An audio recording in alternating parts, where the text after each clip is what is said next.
Un an après la naissance d'Albert, la famille Einstein quitte Ulm pour Munich, grand centre artistique et culturel d'Allemagne. Sa mère lui donne le goût de la musique, son père celui des mathématiques. Mais le petit garçon est un très mauvais élève. Il n'écoute pas, rêvasse et n'apprend pas ses leçons. Ses maîtres se désespèrent, ses parents aussi. Pourtant, il est curieux de tout, mais il n'accepte pas la discipline de l'école. Albert, toujours aussi indiscipliné, refuse de suivre ses parents en Italie et part en Suisse à l'école cantonale d'Aarau, une cité médiévale du nord du pays. Il a 16 ans et découvre enfin un enseignement qui lui convient. Il ne s'agit pas d'apprendre et de réciter des leçons, mais de penser par soi-même.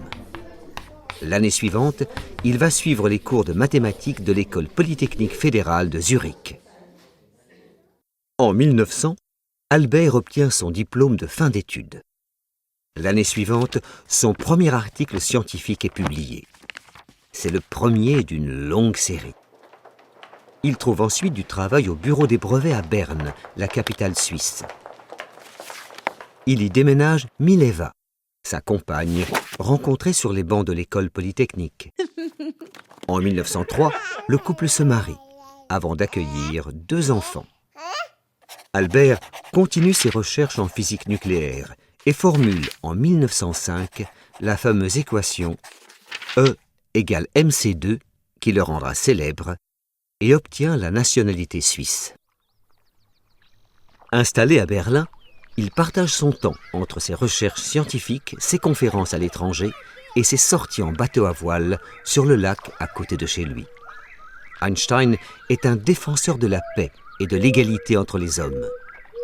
Dès 1913, il avait signé une pétition avec 3 autres savants allemands contre la guerre qui se préparait en Europe.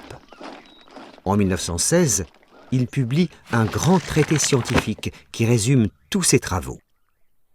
Une éclipse solaire confirme ses calculs en 1919. C'est la gloire. Il reçoit beaucoup de distinctions pour ses découvertes, dont le prix Nobel de physique de 1921.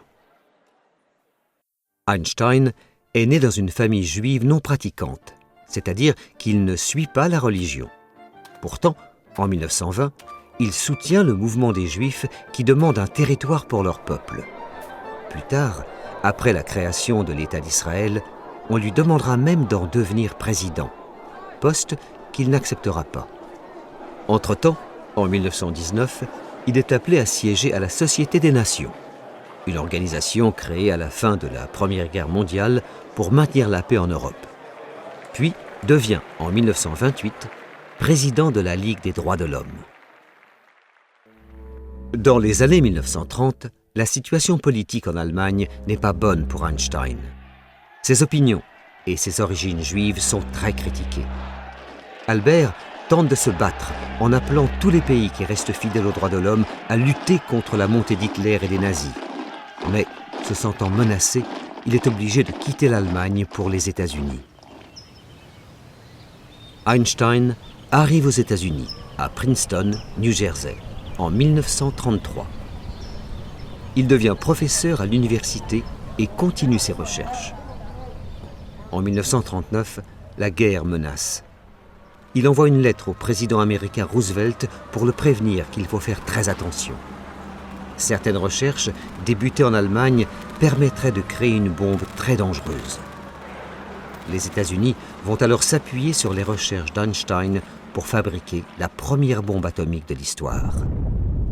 Albert sera très triste en voyant les dégâts causés par le lancement de la première bombe sur Hiroshima et Nagasaki au Japon en 1945.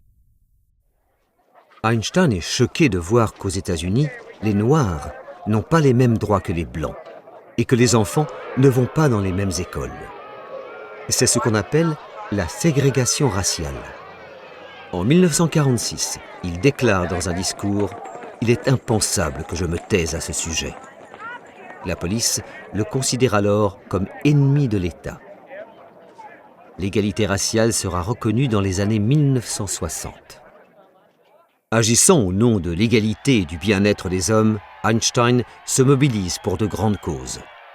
En 1936, il soutient les républicains espagnols engagés dans une guerre civile et obtient des États-Unis que 2800 Américains de la brigade Abraham Lincoln viennent les aider. En 1949, il publie un texte sur le socialisme et le gouvernement des peuples par eux-mêmes. Des idées qui ne plaisent pas du tout aux politiciens américains, qui le font alors surveiller. Albert Einstein meurt le 18 avril 1955 d'un problème sanguin à l'abdomen. Il a 76 ans. Il est incinéré, c'est-à-dire que son corps est brûlé et ses cendres sont éparpillées dans un lieu secret. À sa mort, Einstein est aussi connu pour ses découvertes scientifiques que pour ses prises de position politiques. On lui doit aussi l'invention du réfrigérateur et d'appareils auditifs qui permettent de mieux entendre. Une unité de mesure en chimie porte même son nom, l'Einstein.